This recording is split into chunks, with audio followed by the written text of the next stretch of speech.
ناظرین، ایران کے جو وزیر خارجہ ہیں عباس اراغچی صاحب، وہ بھی پاکستان میں پہنچے ہیں، ان کی ملاقاتیں ہوئی ہیں۔ یہاں پہ جو ہائی اتھارٹیز ہیں اس کا مقصد کیا تھا، اور اب وہ آگے انہوں نے کون کون سے ملکوں میں جا کے دورہ کرنا ہے، اور جس کے بارے میں ہم بار بار کہہ رہے تھے کہ وہ کچھ گرنٹرز چاہتے ہیں، وہ گرنٹرز اب آنے کے چانسز بڑھتے جا رہے ہیں کہ وہ کون سے گرنٹرز ہیں، یا متوقع طور پہ کون سے گرنٹرز ہو سکتے ہیں، یہ بھی ہم آپ سے شیئر کریں گے۔ اور پاکستان میں جو پاکستان کی حکومت ہے، یہ نااہل حکومت، اس نے عوام کے ساتھ کیا نیا کارنامہ کر دیا ہے۔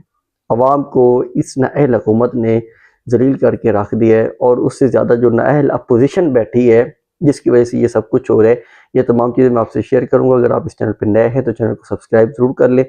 تو میں آپ کو بتاؤں کہ جو عباس اراغچی صاحب ہیں، ایران کے وزیر خارجہ، وہ آئے ہیں پاکستان میں، ایک شارٹ سا دورہ تھا ان کا۔ یہاں سے آگے انہوں نے جانا ہے روس بھی اور عمان بھی۔ ان کا یہ کہنا ہے کہ ہم جو اپنے دوست ممالک ہیں ان کو جو بھی یہ مذاکرات ہو رہے ہیں ان کے حوالے سے بریف کرنے جا رہے ہیں، یا انہیں بتائیں گے کہ اب تک کیا پیش رفت ہو چکی ہے، کیونکہ جو روس ہے اس کا امریکہ کے ساتھ بھی رابطہ ہوتا رہتا ہے، کیونکہ روس اور یوکرین کی جنگ چل رہی ہے، تو روس کا ان کے ساتھ کانٹیکٹ ہے امریکنز کے ساتھ۔ ایران چاہتا تھا کہ کوئی ایسا ملک گارنٹی دے جو آئندہ اگر امریکہ جنگ کرتا ہے تو وہ ہمارے ساتھ سٹینڈ کرے۔ پاکستان کوشش کر رہا تھا کہ ہم ایز اے گارنٹر بھی آ جائیں اور ثالث بھی بن گئے، لیکن پاکستان کا پوائنٹ آف ویو ہر کوئی جانتا ہے کہ پاکستان امریکہ کے بہت زیادہ نزدیک ہے۔ کوئی بھی مسئلہ آیا، امریکہ نے ایک مس کال دینی ہے، پاکستان نے کہنا ہم یہاں سے یہاں چلے گئے۔ تو اس لیے ایران اس طرح پاکستان کی گارنٹی کے اوپر یقین نہیں کر سکتا تھا، جو ایک سیدھی اور حقیقت بات ہے۔ ثالث کے طور پہ وہ اس لیے کر رہے کہ پاکستان ایک ہمسائے ملک بھی ہے، اور پاکستان کے ساتھ ایران جنگ افورڈ بھی نہیں کر سکتا۔ مسلمانوں کے جو ملک کی ایک واحد ایٹمی پاور ہے وہ پاکستان ہے۔ وہ ٹھیک ہے، پاکستان کو اس دفعہ ایک مارجن دے رہا ہے کہ ٹھیک ہے آپ اگر ثالث بن کے سامنے آنا چاہ رہے ہیں تو آپ آ جائیں ثالث بن کے، لیکن وہ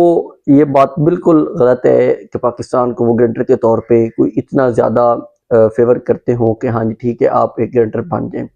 جو ان کے ایک ترجمان ہیں وزارت خارجہ کے، انہوں نے یہی کہا ہے کہ ہم اپنی بات پہلے ہی بتا چکے ہیں پاکستان کو، اور پاکستان ہی ہماری بات بتائے گا اب جا کے آگے امریکنز کو۔ تو امریکنز نے جو فیصلہ کرنا ہے وہ جو بتائیں گے پاکستان کو۔ ابھی تک ہمارا کوئی بھی ایران اور امریکہ کا مل بیٹھ کے مذاکرات کرنے کا کوئی پروگرام نہیں ہے۔ جو ایک باتیں ہو رہی تھی کہ آج سٹیو وٹکوف اور جیرڈ کوشنر وہ بھی پاکستان آئیں گے تو مذاکرات ہونے ہیں، تو انہوں نے کہا کہ ہمارا اس طرح کا کوئی پلان نہیں تھا،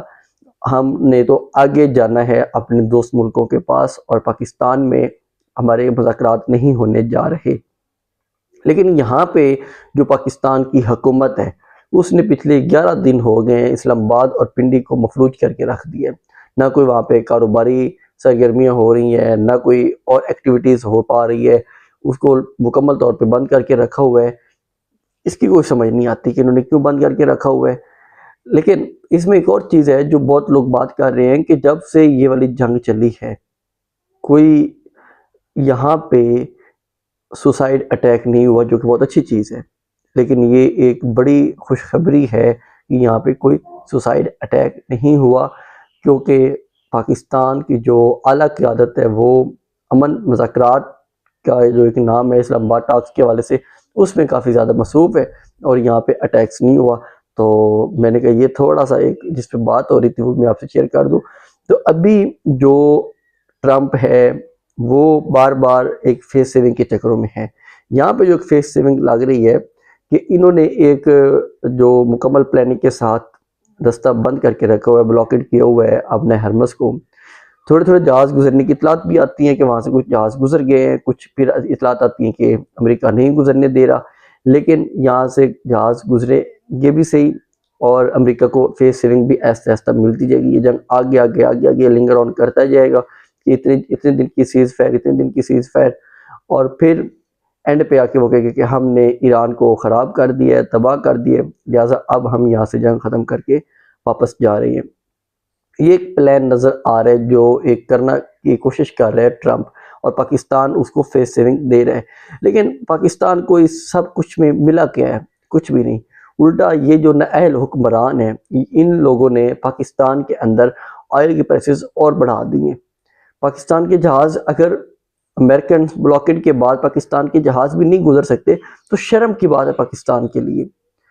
کیونکہ ایران تو گزرنے دے رہا تھا پاکستان کے جہاز، تو وہ تو کبھی نہیں روک رہا تھا پاکستان کے جو بھی شپس آ رہے تھے، جس کے اوپر پاکستان کا ایون کے فلیگ بھی تھا، تو ایران ان کو بھی گزرنے دے رہا تھا۔ لیکن جو اب یہ والے حکمران ہیں، ٹرمپ کے تو بڑے پٹھو بنے ہوئے ہیں، لیکن ٹرمپ کی بلاکیڈ کی وجہ سے اگر ان کے جہاز ان تک نہیں پہنچے تو یہ انہیں بات کیوں نہیں کر سکتے کہ بھئی ہمارے جہاز کو گزرنے دیں، ہمارے ملک میں تو مہنگائی نہ آنے دیں، ہم آپ کی مذاکرات کروا رہے ہیں اور آپ ہمارے اوپر ہی پریشر ڈالی جا رہے ہیں۔ تو یہ چیز انتہائی شرمناک ہے کہ انہوں نے عوام کے اوپر پیٹرول بم گرا دیے، رات کو ایک نیا اس کی قیمتیں اور بڑھا دی ہیں، تو عوام کے لیے پہلے پریشانی مشکلات ہیں، انہوں نے اور بڑھا دی ہیں۔ ان کے پاس کوئی پلان ہے ہی نہیں، کیونکہ انہیں اب یقین ہو چکا ہے کہ ہم نے عوام کے اندر نہیں جانا۔ انہیں پتہ ہے کہ ہم نے کہاں سے اقتدار میں آنا ہے، ہم اقتدار میں آئیں گے، پھر انہی لوگوں کو ایکسٹینشن دیں گے جو ہمیں اقتدار میں لے کے آئیں گے، اور پھر ہم بلے بلے ہو جائے گی ہماری، اور ہم اقتدار میں جم کے بیٹھے رہیں گے۔ عوام کیا؟ عوام جائے بھاڑ میں۔ ان لوگوں کا تو یہ پلان ہے، عوام سے ان لوگوں کو کوئی سروکار نہیں ہے۔ اتنا لاک ڈاؤن رہا عمران خان کے دور میں، اتنی پرائسز کبھی نہیں بڑھی تھیں جتنی انہوں نے ایک دو ہفتے میں بڑھا کے رکھ دی ہیں، اور وہ بھی سینکڑوں کے حساب سے بڑھاتے ہیں، 100 اتنی 100 اتنی۔ یہ ان کی مکمل پلاننگ ہے۔ جب کم ہوتی ہے تو شہباز شریف صاحب آ جاتے ہیں کہ دیکھیں جی میں نے عوام کے لیے یہ والا فیصلہ کر لیا ہے، عوام کو اب ہم دینے لگے ہیں، ریلیف دینے لگے ہیں، اور جب بڑھتی ہیں وہ ایک علی پرویز ملک صاحب ہیں، ان کو وہ اٹھا کے آگے بھیج دیتے ہیں کہ ہاں بھئی آپ جائیں، آپ جا کے یہاں پہ سنا کے، اور پھر کہہ رہے ہیں کہ ہمارے جو شراکت دار ہیں ان کی شرائط کی وجہ سے ہمیں یہ آئل کی پرائسز بڑھانی پا رہی ہیں۔ آئی ایم ایف ان کو بار بار کہہ رہے ہیں کہ آپ اپنے کھانچے کم کریں، اپنے جو یہ عیاشیاں ہیں یہ کم کریں، لیکن ان سے نہ عیاشیاں کم ہو رہی ہیں نہ کچھ کم ہو رہا ہے۔ ایک سائڈ سے آئل کی پرائسز بڑھائی جا رہی ہے، دوسری سائڈ پہ لوڈ شیڈنگ نے عوام کی تباہی پھیر کے رکھ دی ہے۔ اتنی زیادہ لوڈ شیڈنگ، نہ دن میں سکون ہے نہ رات میں سکون ہے، عوام جو دعائیاں دے رہی ہے وہ الگ ہے، لیکن یہاں پہ جو ہماری اپوزیشن ہے، یہ سب کچھ تب ہو رہا ہے جب اپوزیشن بالکل نااہل اور نکمی اپوزیشن ملی ہوئی ہے اس حکومت کو۔ عمران خان صاحب کے پاس صرف 3 سیٹوں کا مسئلہ تھا، انہوں نے 126 دن کا دھرنا دے دیا تھا۔ یہاں پہ پہلے ان کا مینڈیٹ چوری ہوتا ہے، ان کو کوئی پرواہ نہیں ہے۔ یہاں پہ عمران خان صاحب کے طور پہ 150 روپے پہ پیٹرول ڈیزل تھا، انہوں نے یہاں پہ تماشا کھڑا کر کے رکھا ہوا تھا، آئے روز ملک میں ہنگامے شروع ہو رہے تھے، عوام کو تب بھی یہ فیل ہو رہا تھا کہ یہ بہت مہنگا ہے۔ اب جو اتنی زیادہ پرائسز بڑھ گئی ہیں، اب نہ عوام گھبرا رہی ہے، صرف ایک کوشش کر رہی ہے مرنے کی، یہ حالت ہے ان کی۔ اور اپوزیشن جو ہے وہ نہ تو عوام کچھ بتا رہی ہے کہ یہاں پہ کیا کیا ظلم ہو رہا ہے، کیا کیا ظلم نہیں ہو رہا، ہم آپ کے ساتھ ہیں، نہ اپوزیشن کی کوئی پریس کانفرنس ہوتی ہے، نہ ان کا کوئی احتجاجی پلان ہوتا ہے، نہ کوئی ان کی بات ہوتی ہے۔ ان کو صرف چپ کروا دیا گیا کہ خبردار ہم جو بھی کریں آپ لوگوں نے کچھ نہیں بولنا، اور یہ جو اپوزیشن ہے یہ چپ کر کے بیٹھی ہے۔ یہ ان کی حالت ہے اس اپوزیشن کی۔ تو اس وجہ سے دوسروں جو ہیں حکومت اس کو شے مل رہی ہے، ٹھیک ہے ہم جو بھی کرتے رہیں، یہ اپوزیشن تو چپ کر کے بیٹھی ہے نا۔ اور اس اپوزیشن کو اتنا ڈرا دیا ہے نا اس جو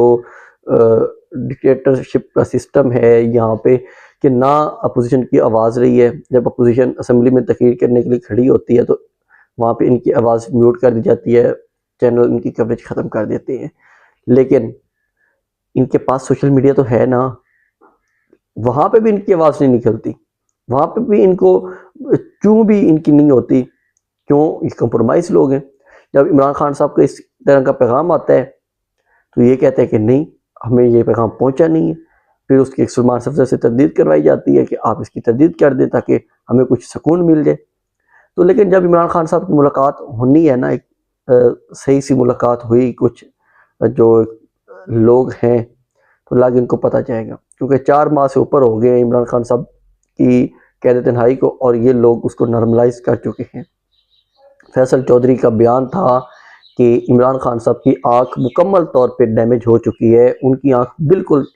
ان کی بینائی چلی گئی ہے، کیونکہ ابھی سلمان صفدر صاحب سے جب ملاقات ہوئی تھی وہ بھی یہی کہہ رہے تھے کہ عمران خان صاحب کی آنکھ کے بارے میں ابھی بھی کوئی مثبت پیش رفت نہیں ہے، ان کی آنکھ اسی سسٹم نے رجیم نے ضائع کر دی، یہ ابھی اندھا ہو جائے نا شہباز شریف تو پتہ چل جائے گا یہ اس کی کیا حالت ہوتی ہے، ان کی تو کمر میں درد ہوتا ہے، یہ منہ اٹھا کے باہر بھاگ جاتے ہیں۔ اور جو یہاں پہ سہیل افریدی صاحب ہیں وہ آج مظفر آباد میں جائیں گے، کشمیر میں جائیں گے، تو وہاں پہ وہ کیا اپڈیٹس ہیں، جی آپ سٹریٹ موومنٹ کر رہے ہیں، آپ کو 2 مہینے بعد پھر یاد آ گیا سٹریٹ موومنٹ کرنے کا، ڈرامہ بنا کے رکھا ہوا ہے عوام کے ساتھ آپ لوگوں نے۔ تو مزید بھی ہم اپڈیٹس آپ سے شیئر کریں گے، اس کے ساتھ ہی مجھے اجازت دیں، چینل کو سبسکرائب ضرور کیا کریں۔ اللہ حافظ۔